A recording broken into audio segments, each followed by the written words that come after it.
राधे राधे सभी को। ओम नमो भगवते वासुदेवाय। तो आइए चर्चा करते हैं इंदिरा एकादशी के बारे में।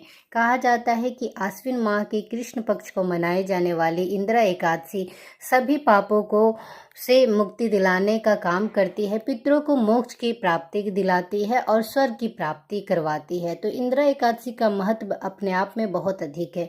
कहा जाता है कि इस दिन नियम पूर्वक विधि पूर्वक व्रत करने से, एकादशी व्रत का पालन करने से पितरों को मोक्ष की प्राप्ति होती है, वैकुंठ धाम की प्राप्ति होती है। जिनके भी पितृ कष्ट में होते हैं तो उनको मोक्ष की प्राप्ति होती है। तो हर संतान का यह फर्ज बनता है कि वह अपने पितरों को तृप्ति दिलाने की कोशिश के लिए इंदिरा एकादशी का व्रत जरूर करें, धारण विधि पूर्वक इसका नियम का पालन करें। तो आइए चर्चा करते हैं इसकी कथा के बारे में।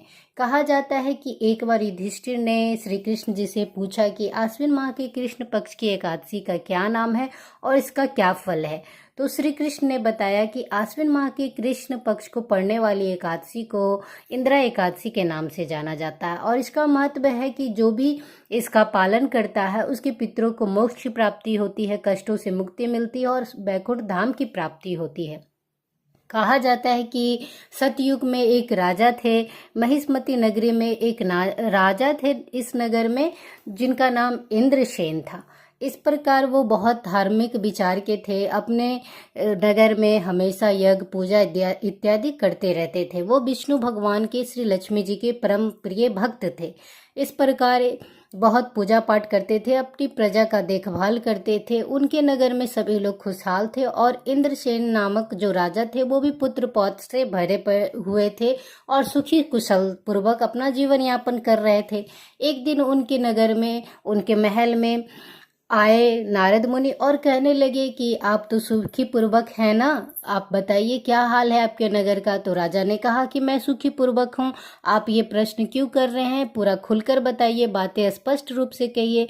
तो नारद जी ने कहा कि आप तो सुखी पूर्वक हैं, मगर आपके पितर जो आपके पिता हैं वो नर्क भोग रहे हैं, उनसे पिछले जन्म में कुछ गलतियां हो गई थी, एकादशी व्रत के नियम में विघ्न आ गया था। इस वजह से आपके पितर जो पिता हैं वो यमलोक में हैं, यमपुरी में यातनाएं सह रहे हैं, तो उनकी मुक्ति के लिए आप कुछ उपाय करिए। तो नारद मुनि से इंद्रसेन नामक जो राजा थे वो उन्होंने पूछा कि मैं क्या करूं। तो इस प्रकार नारद जी ने कहा कि आप आश्विन माह की कृष्ण पक्ष की जो इंदिरा एकादशी आती है वो उसका व्रत का विधि पूर्वक पालन करें। इससे आपके पितरों की जो दुर्गति हुई है उससे मुक्ति मिलेगी, मोक्ष की प्राप्ति होगी और वो वैकुंठ धाम जाएंगे और आपको आशीर्वाद देंगे, जिससे आपके नगर में सदा खुशहाली बनी रहेगी। इस प्रकार इंद्रसेन नामक राजा ने ऐसा ही किया। आश्विन माह के कृष्ण पक्ष की एकादशी को उन्होंने विधि पूर्वक विधान से पूजा किया और संकल्प लिया कि इस पूजा का फल मेरे पितरों को मिले, इस एकादशी का व्रत का फल पितरों को मिले और उनको मोक्ष की प्राप्ति हो। इस प्रकार उन्होंने विधि पूर्वक व्रत धारण किया और द्वादशी के दिन उन्होंने दान पुण्य किया और अपने पितरों के लिए संकल्प लिया कि उनको मुक्ति और सुख का प्राप्ति हो। इस प्रकार उनके पितृ सुखी पूर्वक यमलोक से चले गए, वैकुंठ धाम चले गए। इस प्रकार पितरों ने आशीर्वाद दिया कि सदा तुम सुखी रहो पुत्र।